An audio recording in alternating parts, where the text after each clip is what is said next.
In the quiet town of Eldridge, nestled between the dense woods and the whispering sea, a peculiar incident began to unfold that would soon envelop its residents in a shroud of unease and dread.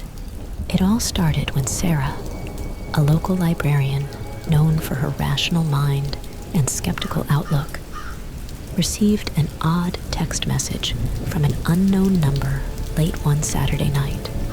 The message was cryptic, consisting of nothing but a sequence of numbers. The 13th of March 2024, 11:59 p.m. Initially dismissing it as a wrong number or a misplaced prank, Sarah deleted the message and settled into bed. However, the following night, precisely at 11:59 p.m., her phone buzzed again with a new message from the same sender. This time, it was a location pin dropped in the heart of the woods, accompanied by a single word: "Come." Sarah's curiosity piqued, though she was well aware of the town's stories that whispered about the woods' tales of shadows that moved with a mind of their own, and voices that called out to the unwary. Yet, the rational part of her dismissed these as mere superstitions, remnants of an age gone by. Determined to uncover the source of the messages, Sarah ventured into the woods the next day, armed with nothing but her phone and a steely resolve. The pin led her to a clearing she had never seen before, despite her many walks along the forest trails. In the center lay an old, battered phone, its screen flickering with static. As she approached, her own phone vibrated with a barrage of messages, each one a fragment of a conversation that seemed to be between two people who had planned to meet in that very spot. The exchange was mundane at first, but as she scrolled, the tone shifted to panic and fear, culminating in a final message that read, "Don't trust the voices." No sooner had she read the words than whispers began to weave around her, subtle and seductive, promising answers and imploring her to venture deeper into the woods. Heart pounding, Sarah fought against the compulsion, the rational part of her mind screaming for her to flee. As she turned to leave, her phone lit up once more, displaying a new message from the unknown number. "You shouldn't have come here." Chilled to the bone, Sarah ran, the whispers chasing her until she burst out of the tree line and into the safety of her home. But the story doesn't end there. Each night, at exactly 11:59 p.m., Sarah received a new message. Sometimes it was a location, other times a cryptic phrase, or a fragment of a conversation that seemed to continue from the ones she found on the old phone. She changed her number, even destroyed her phone, but the messages continued to appear on any electronic device she touched. The townsfolk began to whisper about the curse of the Eldridge Woods, how it had claimed Sarah as its latest victim. Some spoke of trying to help, but fear kept them at bay. Fear of becoming entangled in the web that had ensnared Sarah. As for Sarah, she became a shadow of her former self, caught in the grip of an unseen force that communicated through these mysterious messages. She documented everything, hoping to find a pattern or a clue that would lead to her release. But the more she unraveled, the deeper she was drawn into the mystery. Her life now, a series of unanswered questions and haunting whispers that refused to be silenced. And so, the story remains open, a thread of horror that continues to weave through the fabric of Eldridge, waiting for someone brave enough, or perhaps foolish enough, to pull and unravel its secrets. But beware, for in this tale, answers are elusive, and the truth is shrouded in shadows that even the light of day cannot dispel. Continuing from where we left off, the chilling saga of the haunted text messages takes an even darker turn. After receiving the unnerving message, "See you soon," in the dark, Alex couldn't shake off the feeling of being watched. The message, which came from an unknown number, was just the beginning. As days passed, the messages grew more frequent and disturbing, detailing Alex's daily routines as if the sender was shadowing his every move. One message read, "Liked that coffee this morning? Better than yesterday's, right?" This intrusion into his private life left Alex in a state of perpetual fear, unsure of who to trust. One night, while Alex was home alone, his phone buzzed with a new message. It was a picture, but not just any picture. It was a photo taken from outside his window just moments ago, showing him sitting in his living room. The accompanying text was a sinister, "Nice place you've got." Alex rushed to the window, scanning the dark street outside, but there was no one to be seen. He double-checked the locks on his doors and windows, trying to convince himself he was safe inside, but the sense of security was fleeting. The messages stopped for a few days, giving Alex a glimmer of hope that it might all be over. But then, something far more terrifying happened. He started receiving messages not from his phone, but through other electronic devices around his house. The TV would suddenly display static, and amidst the chaos, a message would appear, "Can't hide from me." His computer would freeze, and the same haunting words would take over the screen. One particularly stormy night, with the wind howling like the screams of the tormented, Alex received a call.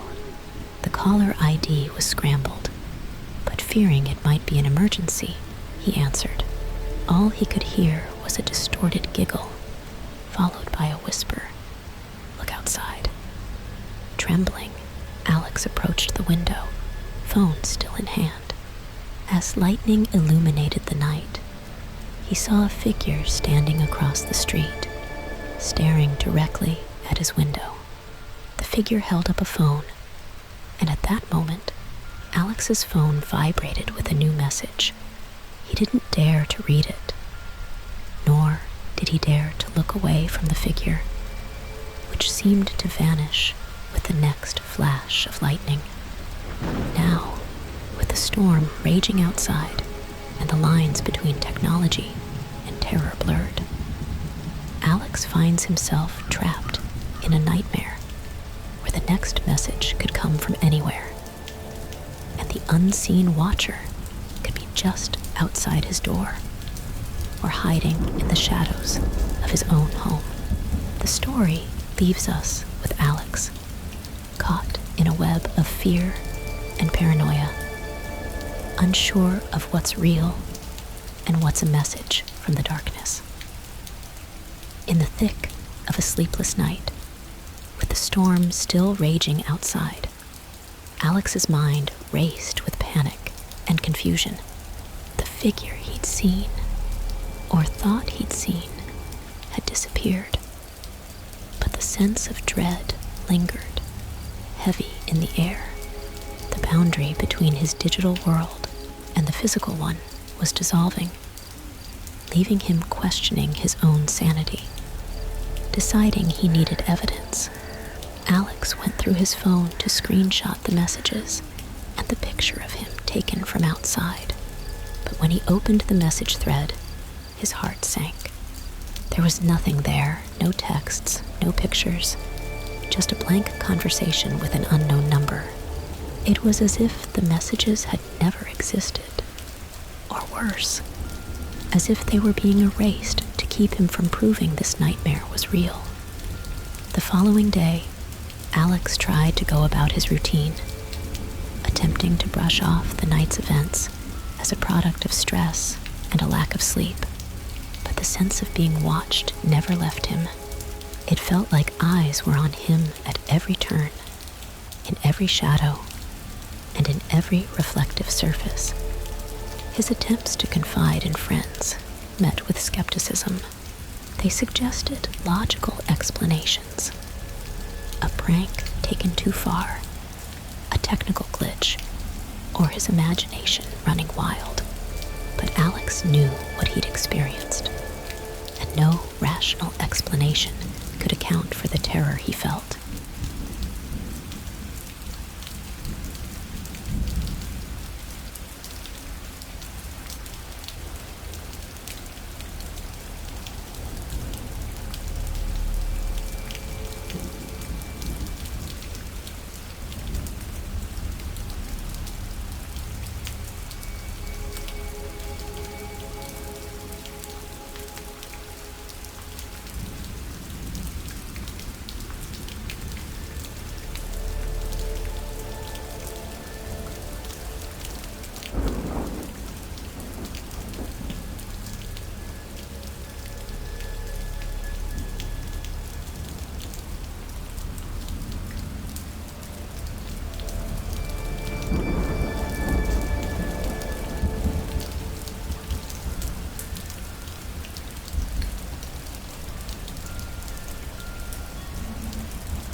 Determined to find answers, Alex decided to investigate.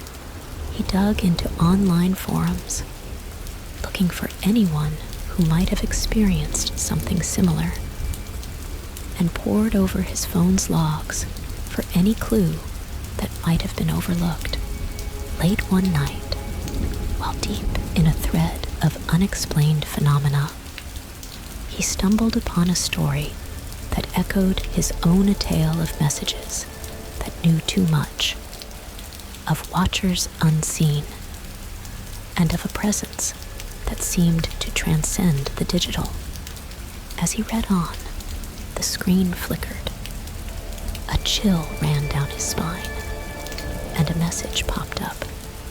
Stop looking.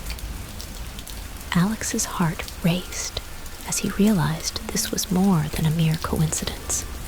The story he was reading ended abruptly, with the author's final post hinting at a discovery too dangerous to share. Now, with more questions than answers, and the eerie feeling that he was part of something much larger and more sinister, Alex knew he couldn't let it go. But as he delved deeper into the mystery, the line between hunter and hunted began to blur. The messages, the figure, the feeling of being watched all seemed to be drawing him into a web from which there was no escape. As Alex sat in the dim light of his computer screen, determined to piece together the puzzle, another message arrived. This one chillingly simple. You're getting closer. The story leaves us here, with Alex on the brink of uncovering a truth that might be better left hidden, teetering on the edge of a revelation that could shatter his world or plunge him deeper into the nightmare. Alex's resolve hardened with the latest message, a mix of fear and a desperate need for answers propelling him forward. The cryptic communication, "You're getting closer," served both as a warning and a beacon, drawing him deeper into the labyrinth of shadows that his life had become. Ignoring the advice of friends and the rational voice in his head telling him to let it go, Alex set up a digital trap, hoping to trace the next message back to its source. He equipped his computer and phone with advanced tracking software, casting a wide net into the digital ether. Nights turned into days, and Alex found himself caught in a cycle of wait and watch, his world shrinking to the glow of screens. Then it happened. A new message arrived, this time with an attachment.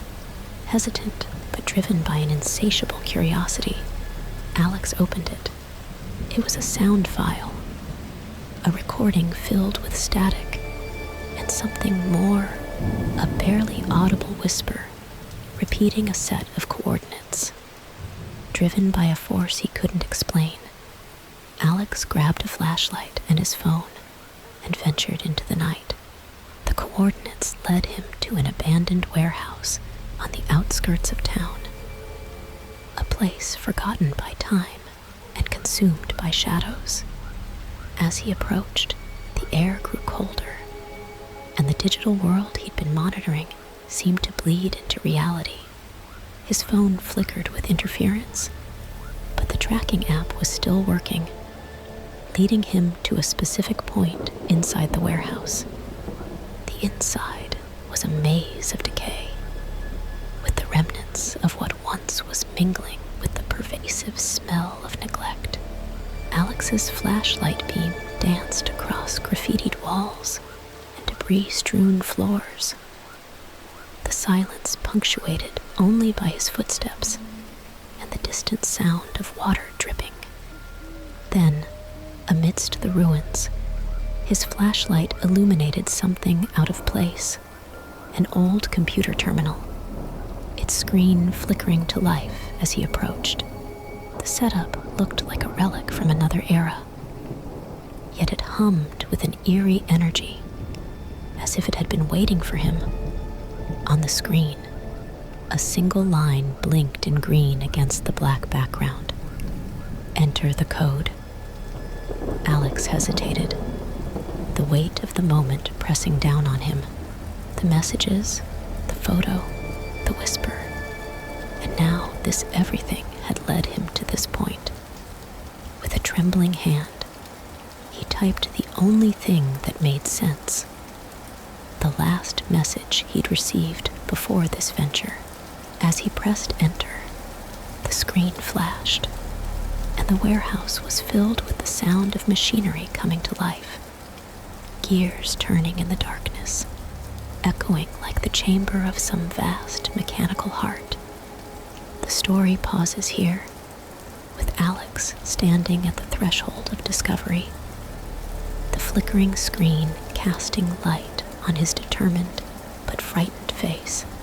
What lies beyond is a mystery, a tangled web of technology and terror that binds the digital to the tangible, with Alex caught at the very heart of it, on the verge of uncovering a truth that might forever alter the fabric of his reality. In the bowels of the decrepit warehouse, surrounded by the cacophony of awakening machinery, Alex stood frozen, his breath visible in the cold air. The computer screen before him flickered erratically, casting an otherworldly glow. Then, without warning, the screen went black, plunging Alex into darkness, save for the narrow beam of his flashlight. A new sound pierced the monotonous drone of machinery, a soft, rhythmic tapping, like the footsteps of someone or something approaching. Alex's heart raced as he aimed his flashlight toward the source of the sound. But the light seemed to be swallowed by the thick darkness, revealing nothing. The tapping grew louder, more insistent, echoing off the walls and creating a disorienting cacophony that seemed to come from all directions. Alex realized he wasn't alone. Panic surged within him, urging him to flee. But curiosity anchored him to the spot, a morbid need to understand what was happening. Suddenly, the computer screen flickered back to life, illuminating a new message in stark green letters. "Don't turn around." Alex's blood turned to ice. The urge to look behind him was almost overpowering, but the message's warning was clear. Sweat beaded on his forehead, the chilling sensation of being watched crawling up his spine. The tapping stopped as abruptly as it had started, replaced by a soft, mechanical whirring coming from deeper within the warehouse. The computer screen changed again, this time displaying a map of the warehouse's interior, with a blinking dot indicating Alex's location, and another, slowly moving toward him. With a surge of adrenaline, Alex made a decision. He couldn't stay frozen in fear. Clutching his phone, he used the map on the computer screen to navigate the labyrinthine passages of the warehouse, avoiding the slowly advancing dot. As he moved, the warehouse seemed to come alive with whispers of forgotten machinery and the ghostly remnants of its past. Shadows flickered at the edge of his vision, always just out of sight, and the air was charged with a palpable tension. Alex's phone vibrated in his hand, startling him. It was another message, this time with an image, a grainy black and white photo of an object that lay somewhere in the warehouse, something that seemed oddly out of place and time, accompanied by 2 words: "Find it." The story leaves Alex in a desperate search through the dark corridors, driven by the cryptic messages and the unseen presence that seems to be guiding, or perhaps manipulating his actions. What lies ahead is unknown, the lines between the digital and the physical world blurring further with each step. Alex's journey into the heart of this mystery is far from over, with each revelation leading only to more questions, and the ever-present, unseen watcher remaining just out of reach.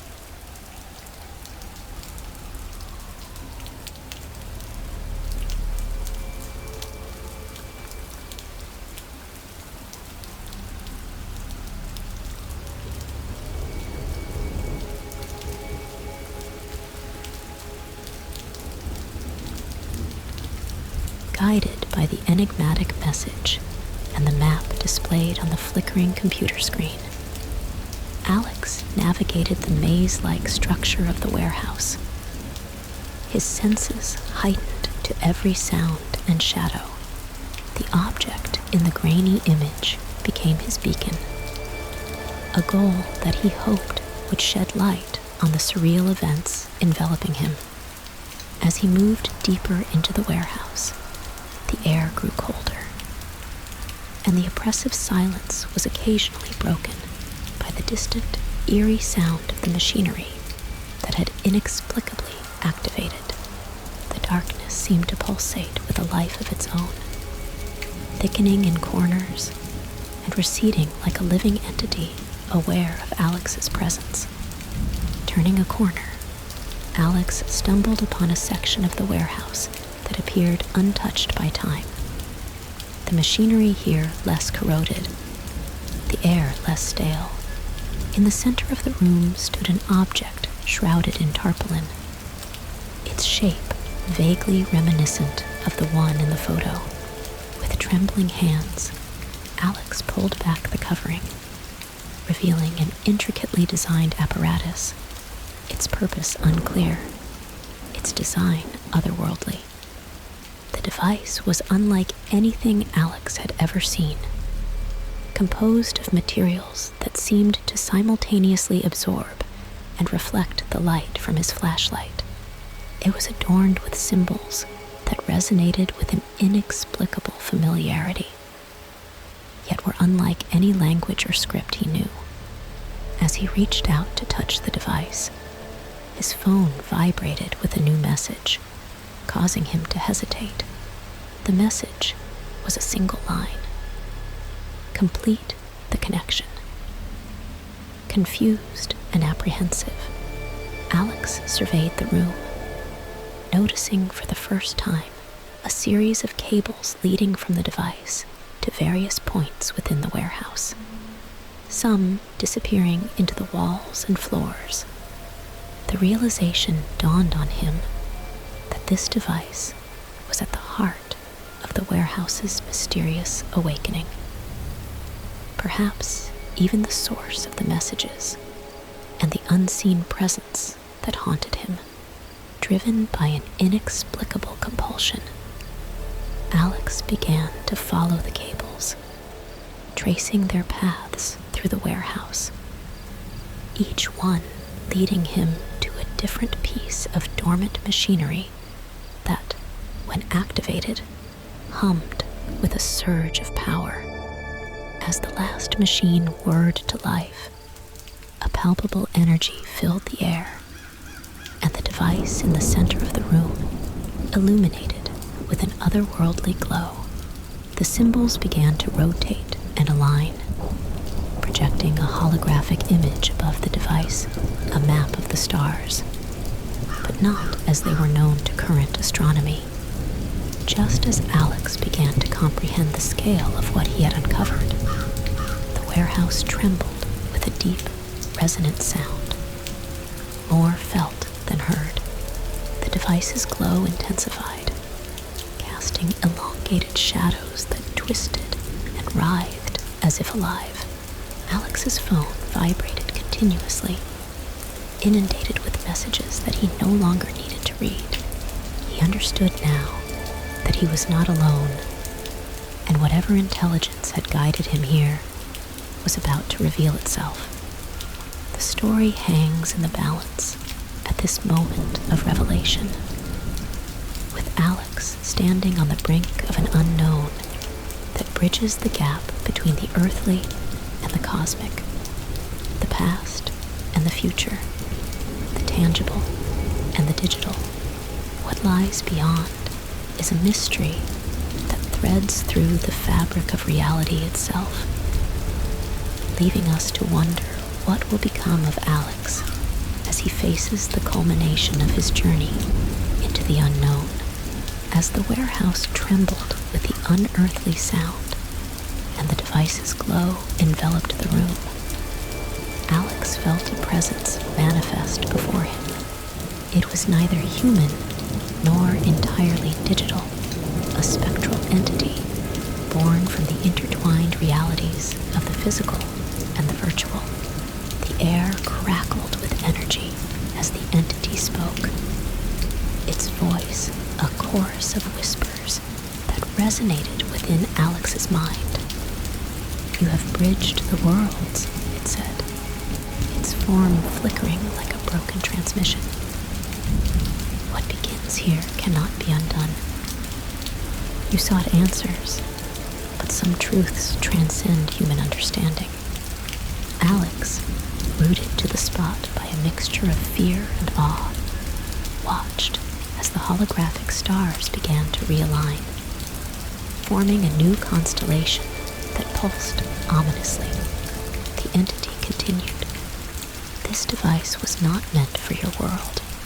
Its activation has set forth events that will unfold in the shadows of your reality, influencing the fabric of your existence. The room grew colder, the shadows darker. Alex realized the horror of what he had unleashed. This wasn't just about messages or being watched. It was about altering the very essence of reality. The entity, a guardian or perhaps a harbinger, was here not to harm, but to warn. As the spectral form began to fade, it left Alex with a final message. Beware the shadows you cannot see, for they are deeper and darker than you can imagine. You now exist at the threshold, and there is no return. With that, the entity vanished, and the device's light extinguished, plunging the warehouse back into silence.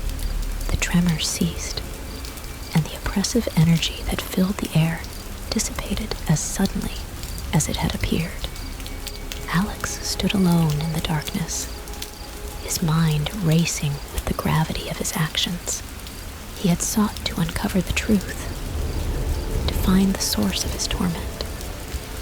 But in doing so, he had opened a door that was never meant to be opened. The messages, the watcher, the device.